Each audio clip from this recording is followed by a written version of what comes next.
We're now joined by EILEEN CAREY. How are you today? Great, how are you today? Doing fantastic. We're here in the heart of the entertainment and arts district. Yes. So much creativity going down. Now tell us about growing up in Cleveland, Ohio, the home of the Rock and Roll Hall of Fame. Well, you know, it's not like LA, but it has its good points. It's got a lot of history to it. Yeah, it was great to. Am I not close enough? Yeah. Okay. Anyways. No, it's amazing. I know the Agora Ballroom and all the famous places. Everybody played there. Oh yeah, it was fabulous.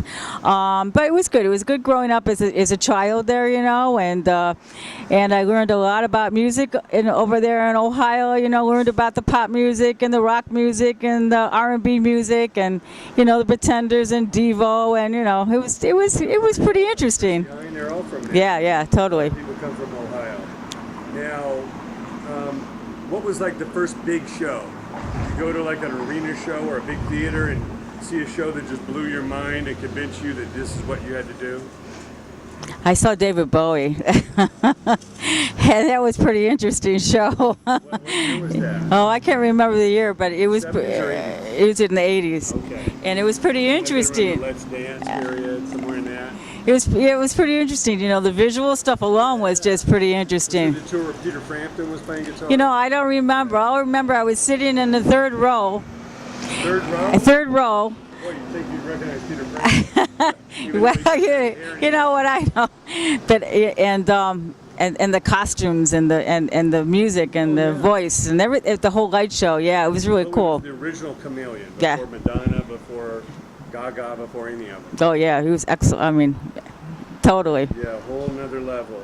Well, so when you saw stuff like that, it just cemented in your mind like, really, creativity is boundless.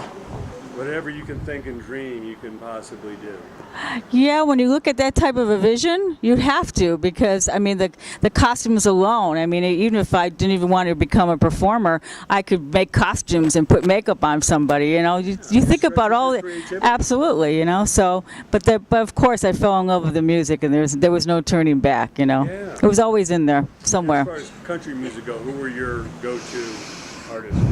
Wow, you know, I really started off with pop rock, and I didn't really learn anything about country until I got to Los Angeles. Imagine that. I found country music in Los Angeles. Hey, but who knows? Yeah. Well, Lakers is famous for country music. Not only that, Palomino, right up the street here, used to be the hottest country club in America, but Nudies was right here. The guy who made all the sequin suits, oh, cool. Elvis to ZZ Top, Porter Wagner, everybody. It's famous. Matter of fact, there's a sign on the street right here. Very cool. Just south of Magnolia. Everybody had their suits made by Nudies. Oh, wow. Amazing legend. I think he died in the 80s. That's probably where... They'd play the Palomino and they'd come and get all their clothes. Oh, cool. It's a hotbed of country music right here. Yeah, Dwight Yoakam. I loved, you know, he was like the LA, you know, the West Coast country, you know, with all his glitter. I really liked him, you know, I really started like... A lot of punk bands like X and everything, they were really country fans. So there was this like cowpunk, this country kind of alternative, you know, Dwight was definitely part of that. And you'll find that when you go to Nashville, you'll find out the bands that used to play, you know, the heavy metal bands or just rock bands. And you go to Nashville and all of a sudden you turn around and one of those members is on stage doing acoustic shows now, doing country music. It's crazy. Joe Bonamassa last night at the Greek Theater, and his bass player, he introduced everybody. He said, this guy's played on more country hits than anybody. The bass player he had was like some super legendary. I know. They all like it. They all like to try to dabble in it. It's fun. Say country's like the new rock because, you know, rock's got very alternative. Yeah, I mean, look at Aerosmith, the guy from Aerosmith. Now he's doing country music. Well, you know, I grew up with songs. I mean, to me, it all comes down to song. I grew up with the Beatles and Motown and the Stones and everything. So to me, you can always countrify a song. You add a little steel guitar, Right, add a little right. picket in there. But Totally. You know, at the roots of it, it's a great song. Oh, absolutely. It's all about the story. Edgy guitars and make it whatever style you want. As long as it's about a story, that's what it's about, you know. It's about real life.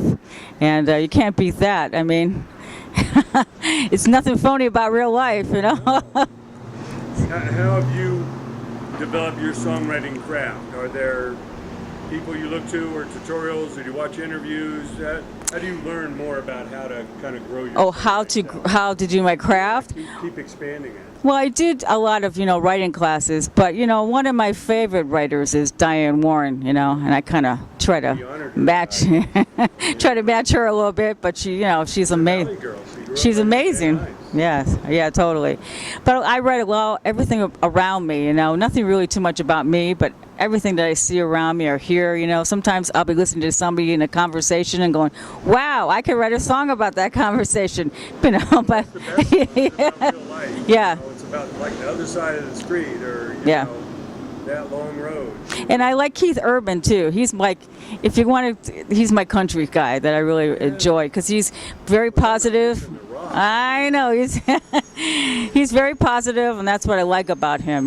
He's got this cool little style, and so I'm kind of like the version of him, as a girl. You realize the country's really everywhere. It's in Canada, it's in Europe, it's in Australia. It's more there. South America. Yeah, it's more there than it is in LA. Once you get out of the cities, really, there's farms and cows and horses everywhere in the world. Right. Yes. Well, I know you've been playing at some great shows at the Rose, Roseanne Cash. I know Jefferson Starship coming up. What's it like as far as taking your songs to the stage? How do you interpret them? Is there something that you feel like you want to connect with the audience when you're singing your songs? Each song is really special to me, Each song is its own story, definitely, but it's also it's like a mini movie to me, I try to create each song differently, so no two songs sound the same. So once I get on stage and I'm able to shoot that out there, and if I can connect with somebody for 3 minutes and make them forget about whatever they're going through, then I've done my job, It's all about sharing, and enjoying, and I love what I do. And they're enjoying it and loving it, and dancing and clapping, and it's like, life is good, Well, when you connect with a great song and a great singer, it does something to you, and, you want to hear more. And yes. It's really the chance to develop a one-on-one relationship with that listener. Oh, totally, yes. That's great. Besides Keith Urban, is there any other current artists out there that you kind of look up like, wow, these people are really writing great. As far as in the country music, I like Martina McBride. Okay. She's got a great, nothing wrong with her vocals, beautiful vocals. Carrie Underwood, I like her, she's good. Let's see, who else? I think that's kind of right now who I really like as far as females, but Keith Urban kind of takes over all the male genre. Yeah. Luke Bryan's good, and Lady Annabella, they're all good. I was on Beale Street, the famous street in Memphis with all the live music, and there's the FedEx Arena. They have an arena right there next to Beale Street, and everybody's flowing in to the arena. And I'm like, who's performing tonight? Keith Urban. Keith Urban's here tonight. It was I know. I got really lucky because he did a private showing at the House of Blues, and I got to go, and there was maybe 400 people only. Yeah. It was exciting. Right. I know you played with Rita Coolidge at the Rose. Yeah. And of course, Rita came up. Was it Chris Christopherson? Was that her part? That was her husband. Okay. Wow, there's a lot of history there. Totally. Yeah. What do you learn from an artist like catalog like that? Are there little tips you can kind of pick up on? Yeah, I was watching her. I watched them on their stage presentation too. They have a lot of great things on the stage, that they do. When they're speaking in between of their songs and they're talking about their stories and their life and just in general, because they're pretty well seasoned, and there's a lot we can learn on every little thing they do. Yeah, that's amazing stuff. And I know you're always working on new music, so I hear you're going out to Nashville soon to write some more songs. I mean, what a songwriting community out there. I mean, it's crazy, the hundreds of writers that are writing songs every day. You would think every song's been written, but oh no, here comes another one. There's so many publishers and so many writers out there. So much different from LA, where you have all the actors and all the filming, and it's just a whole different community. Yeah, and I get to write with some great writers and hang around with some great producers and sing and do shows and do radio tour, and I'm excited. Yeah. And we're excited to hear your new music.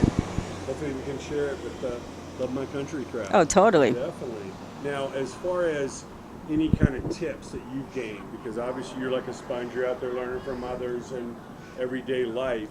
You know, if you met a young songwriter, young singer today, I know the business is changing, but as far as just the songwriting or the work ethic, what do you tell them? What do they need to concentrate on? I think it's great. You should concentrate on your craft, your writing craft and your vocal craft and performance and all that. But you got to learn the back end of the business. If you have to learn the business of music, because creativity is fantastic. But once you get out there and you don't have that business edge, you can get yourself in a little trouble there. So I always say to try to learn both. You know, continue learning the new business, what's happening around technology and all that stuff, and also always fine-tune your craft. Fantastic. And where can we find you online? You can find me on EILEENCAREY.com. I'm going to spell that for you. It's EILEENCAREY.com. You can find me on Facebook, Twitter, Google, iTunes. Just go put me in the search engine. Well, Eileen, it's always a pleasure. I look forward to our next conversation and hearing your new music and helping spread the word. Thank you so much for having me. I appreciate it.